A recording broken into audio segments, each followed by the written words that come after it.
Al Capone, forever linked to the scar etched across his cheek, was a ruthless gangster who dominated Chicago's criminal underworld during the Prohibition era. Here's a deeper look at his rise and fall. From Brooklyn streets to Chicago's underworld. Born in 1899 to Italian immigrants in New York City, Capone's path to infamy began on the rough streets of Brooklyn. He dropped out of school young and became involved with street gangs, eventually working as a bouncer for notorious Brooklyn mobsters. In the early 1920s, he followed his mentor, Johnny Torrio, to Chicago, where they took over a bootlegging operation during the height of Prohibition. Ruthless reign and public facade. Capone, unlike his predecessor Torrio, reveled in the spotlight. He built a vast criminal empire that encompassed bootlegging, gambling, and prostitution.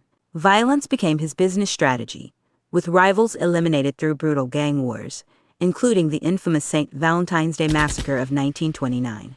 Despite the bloodshed, Capone cultivated a Robin Hood-like image, donating to charities and portraying himself as a successful businessman. The Untouchables and tax evasion.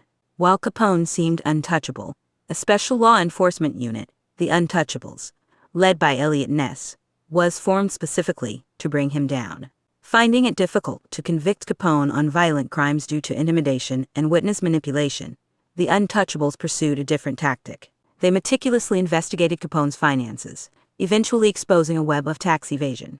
In 1931, despite his claims of innocence, Capone was convicted of tax evasion and sentenced to 11 years in prison. Legacy, Public Enemy No. 1 and American Folklore. Al Capone's reign as crime boss ended at the young age of 33. Although his sentence was later reduced, he was diagnosed with dementia while imprisoned at Alcatraz, a notorious federal penitentiary. Released in 1939, he lived a diminished mental state until his death in 1947.